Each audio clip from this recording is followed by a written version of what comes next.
All right, my dudes, welcome back to another recommendation day. This week we are at part 20. And this week was a solid mashup of a bunch of stuff.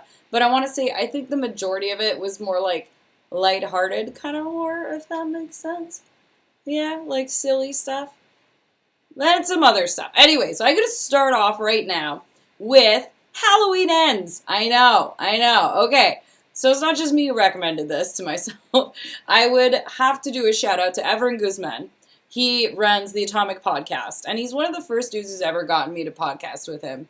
And wicked guy. We're going to be doing a podcast actually together about all the Halloweens soon. So he was like, Vicky, get on it. Go watch Halloween Ends ASAP so we can actually do our talk. That'll make sense with everything. So yeah, Halloween Ends, guys. How did you feel about it? Anyways, I'm going to start off with one, his mask was cool in this one, aka Michael Myers. Number two, the story was interesting. I feel like they took a full-on flip with how they did it this time.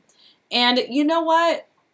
I was okay with it. It didn't feel like the Texas Chainsaw Massacre remake, where they're really forcing like new stuff to be introduced to it. This felt very much like in the town of Haddonfield, and like this is how they're dealing. Everyone has paranoia, because of course this guy's coming around killing people like once every this many Halloweens. And basically, you have a new character come into play, and it's this dude. And he gives off these weird vibes, and you're just like trying to figure it out, like, okay, like, is he bad? Is he good? It kind of has this, almost like a Joker feel to it, I found. Okay, maybe not to that extent. Joker is a great film, fantastic film. But it has that kind of Undertaker villain vibe to it. Does that make sense? Anyways, I don't want to spoil anything. I give Halloween Ends, I'd say a 7 on 10. It was fun. It's definitely worth the watch. And, I mean, is it really over?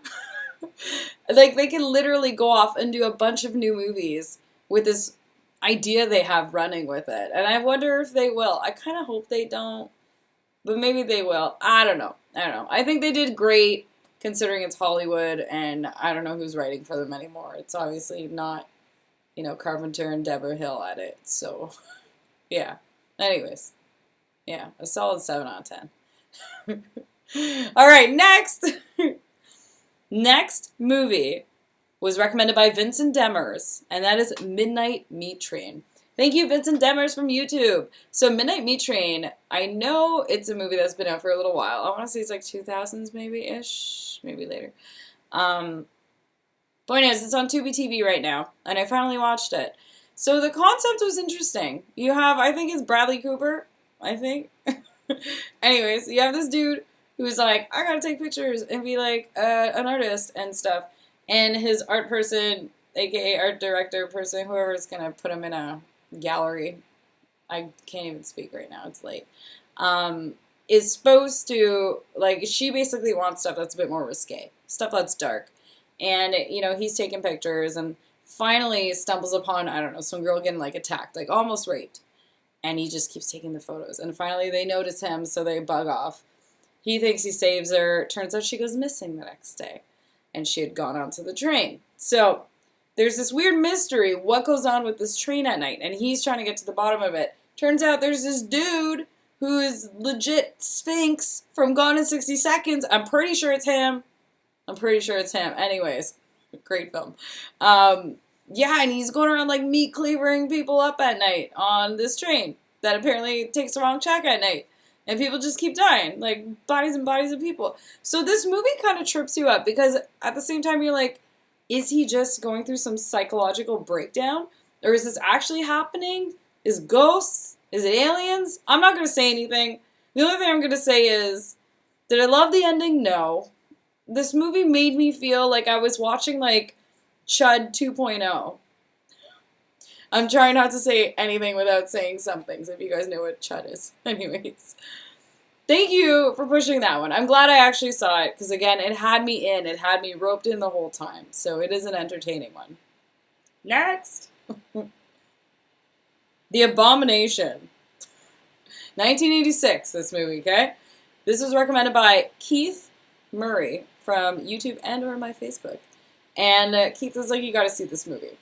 Now, I'm online, like, trying to find this movie, and it seems it's an underground B-style movie. Like, it almost makes you feel like you're watching a trauma movie, but even lower budget and whack.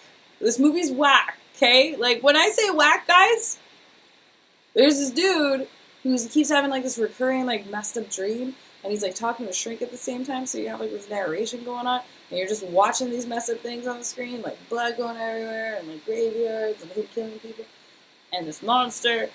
And basically, he lives with his mom. His mom's sick. She has some kind of tumor.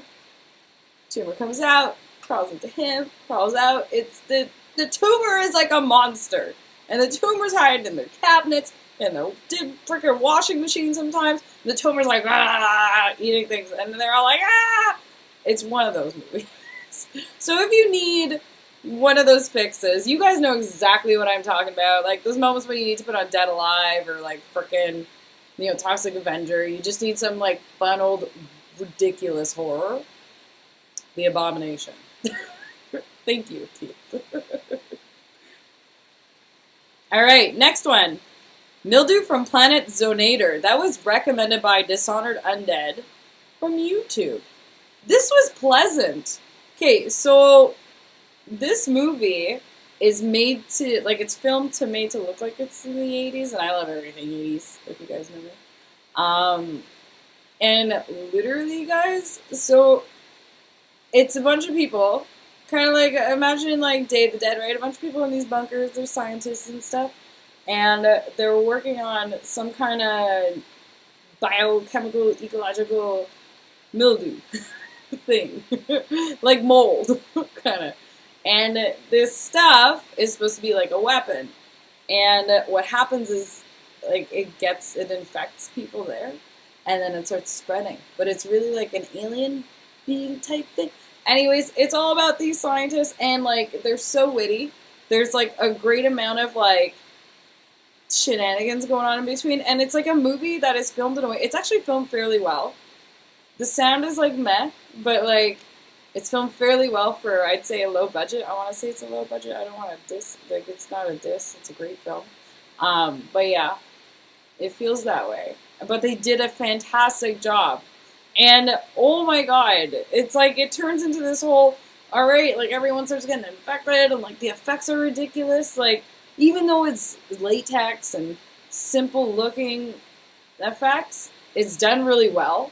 Almost to the point that I was like, this movie reminds me of The Thing, in a sense. Because, again, they're all like, oh my god, are you infected? Am I infected? And then there's, like, the big dude who's like, I'm going to save the day. And he's kind of like Cobra Commander, like, dude in, like, a black outfit, like, blah, blah. Anyways, you have to see it. I've never heard of it prior to this, so thank you so much for shouting this one out. It definitely deserves more praise. It was a lot of fun. It was great. Yeah. Next. The Living Dead Girl. So that was recommended by the Trash Stash from YouTube. Whew, this was a great one. So I want to say it's a 70s movie, maybe really, really 80s, but it felt like 70s. And it's about this girl. It's a French horror film. It's about this girl who's basically dead. She wakes up from the dead, starts killing everyone. That's what this movie is. And the kills are so good. She's like this beautiful blonde that's just like, why am I alive again kind of thing, and her sister's like, yeah, it's fine, like, you were never dead, and she's like, no, I'm pretty sure I was dead, and now for some reason I keep just killing people, and she's like frustrated, like, she doesn't want to be alive, but like, her sister's like, no, you need to stay alive, and again, she just keeps killing people, and it's like, it's super good gore, and again, we all know I love artsier gore to some extent, like Italian style stuff, and this nails it. There's a lot of wicked scenes. A lot of wicked scenes. So yeah, if you haven't seen The Living Dead Girl, do it. Next up, Behind the Mask, The Rise of Leslie Vernon. And that was recommended by XANDERrecyclinderPANTS from Imgur. That was so hard for me to say. XANDERrecyclinderPANTS from Imgur. There you go.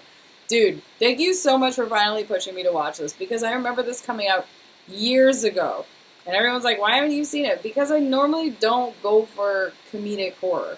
It's not my first go-to. I'm like, give me that cannibalism, exploitation, faces, traces of death. Give me that stuff. Point is, this was great. This was like a fun little mockumentary. This was Spinal Tap, but horror movies. That's exactly what this was. If you love Spinal Tap, if you love turning your amp to 11, you might enjoy this. Basically, you're behind the scenes with Leslie Vernon, who's about to do his next kill, and these like reporters are like, oh my goodness, like, can we like follow you like a day in like this serial killer? Like, what's life like? And then they're like behind the scenes with him, and they're like helping him out, like, oh my god, like, we're stalking that girl here, you're gonna like move this brick and like make sure the door closes, like we're gonna scare her, and they're all like, oh, this is so much fun. It's kind of like this neat, I don't know, it's fun. It was a fun little horror film that also then, you know, turns over and like it is a horror film in the end, right? Not just like a documentary. It was really neat. It was done well. Thank you so much for shouting it out. It was fun. And yeah, that main dude, Leslie Vernon, the guy who plays him, is pretty funny. There's like a lot of good little things dropped here and there. Yeah, you definitely take to his personality. So lastly, Spacecouchcowboy from Imgur told me to watch the movie Scare Me. So this movie is streaming on Shudder. I watched it on Shudder. And this was such a neat little original film. You have no idea. I had no idea this movie existed. I think I saw like the picture, but I kind of just like went over it. Blew my mind, okay? This movie is a wicked, just about two writers that end up meeting. They're both trying to like be like in a cabin in the woods. They're both renting a little place. And they bump into each other, and he's like, oh my god, you're that famous writer of, like, horror novels. And she's like, totally. But, like, you can just see she's got this attitude that's just like, nah, fugazi. It's all over the place. And basically, power goes out. There's a big storm. She shows up at his, like, cabin, whatever. And is like, hey, I'm staying here. Let's, like, hang out and tell scary stories. Like, scare me. Come on. And she's keep, like, trying to test him as, like, a writer. Like, you know, like, you think you can tell good stories? Like, so tell me some good stories. And literally the whole movie is them going back and forth, telling stories just like from me to you, and you don't have visuals to it. It's not like watching Unsolved Mysteries where they give you this little like, this is like not the real actors, but it's happening. No, it's just them telling the stories, and they do it in such a fantastic way. The acting is so good in this, and just the story itself, it draws you in. You get really into it. And they're going back and forth the whole time, and I have this like, I had this wonderful feeling while watching this movie, because I don't know if you guys are also creative minds and people like that left an idea, but there's been so many times in my life where I've been hanging out with my friends and I'm like, oh, imagine we did this, and then it's like, yeah, and then this, and then like your ideas just keep piling up and you keep like going and going, you know, and that's literally, you get to see this explode on screen. So definitely worth a watch. It's basically these two, and then also the peace guy comes in, and they're like, yo, you're staying. You're telling scary stories with us, too. And it's all about them trying to scare each other. Yeah. The ending I was, like, okay with. Yeah, I'm still kind of questioning it, just a bit. But it was, honestly, it was really good. It was comparable to that movie Villains that I covered on an old movie Monday. Comparable to, like, that level of, like, dialogue in the film and acting. Yeah, oh, so good. Thank you so much for that. Guys, thank you so much for another wicked week of tons of random movies to watch. I appreciate it so much, and I hope you guys got to discover some awesome stuff too. If you're subscribed, yo, thank you so much, and if you're not, get on that! Click that thing down there and hang out with us and learn about some new horror movies or teach me about some old ones, vice versa. Have a wicked week, my dudes, and we'll see you soon.